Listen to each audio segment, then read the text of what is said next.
Hey guys, welcome to your fourth tutorial in network security and cryptography. In the last video we talked about some substitution ciphers that replace the elements in the plaintext. Now we're going to talk about some transposition techniques that actually rearrange the plaintext instead of replacing characters. So we're going to go over some transposition techniques that include the Rail Fence and the Row Transposition Cipher. And at the very end, we're going to do a quick run over of what steganography is. So let's get started. So to start us off in transposition techniques, one of the easiest ciphers is the Rail Fence Cipher. So the Rail Fence whatever. So the plaintext is written down in diagonals and then read off as rows. So let me give you an example.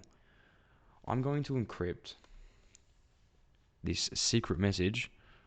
I will be behind the fountain. So our first step, let's get a nice green. Our first step is to write this down in a diagonal pattern. So I, W, I, L, L, B, E, B, E, H, I, N, D, D, T, H, E, F, O, U, N, T, A, I, N. So that right there is a depth of 2. So 1, 2 depth. So to get your ciphertext, all we do is we read it off by rows. So our result is I, E, E, I, D, H, F, U, T, I. And we come back down to the second row. W, I, B, B, H, H, T, E, O, N, A, H. And that right there is the Rail Fence Cipher. So now that we know how to do the Rail Fence Cipher, the second one that I want to talk about is the Row Transposition Cipher. So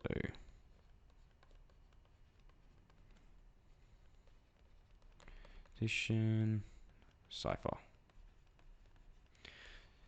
So this one looks complicated, but I assure you it's quite easy.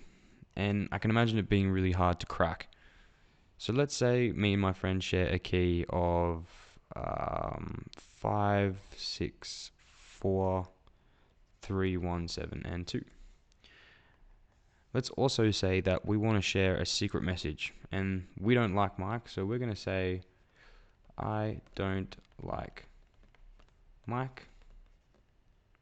It's supposed to be a K. Oops. He sucks. Okay. So I don't like Mike, he sucks. Let's send that to my friend and imagine that Mike can see what I send. So how are we going to do that? So first off, let's write out our key. 5, 6, 4, 3, 1, 7, 2.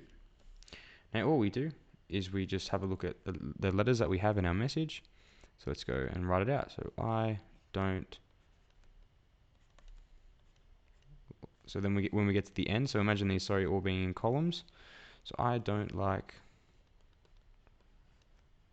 Mike.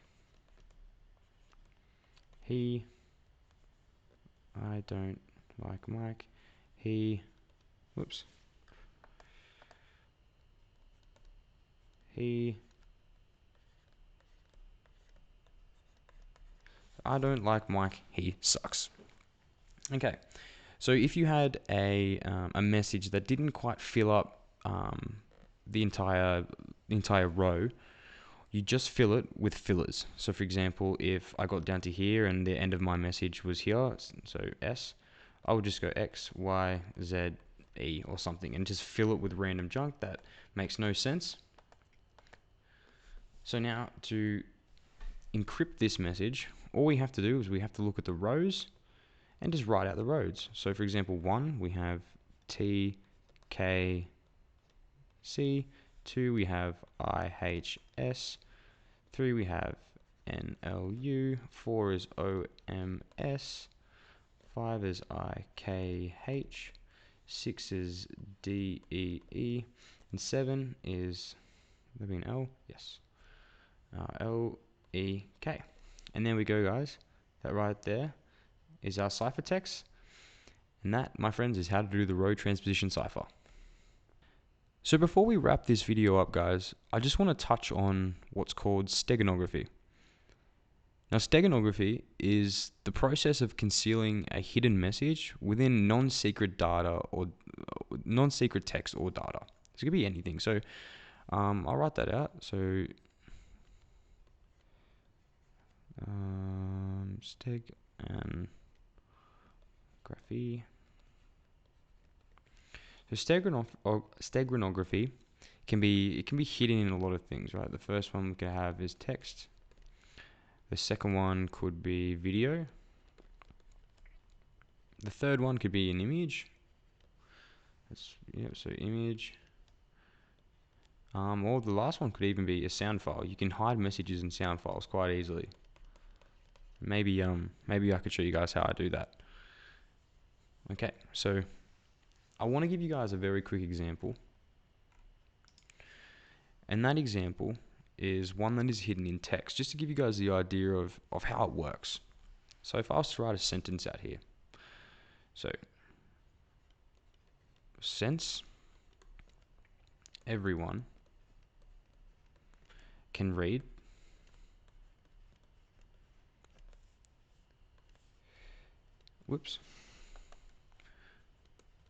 encoding text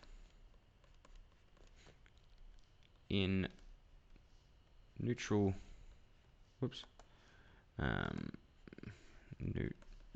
neutral sentences is doubtfully effective. Okay. So I can give you guys a minute or two, just maybe pause the video and see if you can find the hidden message in this sentence.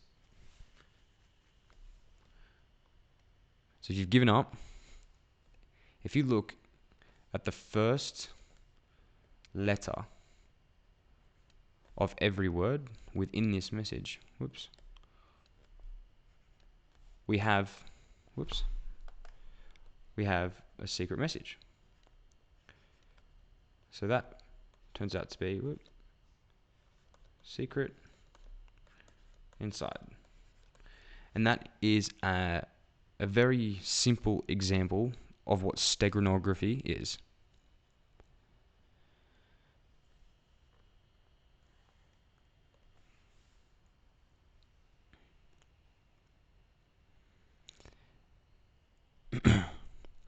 So before we wrap this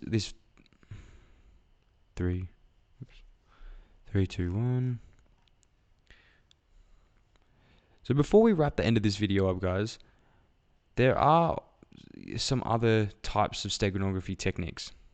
So there's 2 more that I'll just quickly go over, and one of the last one is quite old school, and you would have seen it in movies and things like that. So the first one that I'll talk about is character marking. So what character marking is, it's letters of printed text that are actually overwritten in pen or pencil, and the marks are not visible unless the paper is actually held at like the right angle or even to a bright light, or in some cases even one of those blue lights. Now the last one that you've probably seen in movies is, you've guessed it,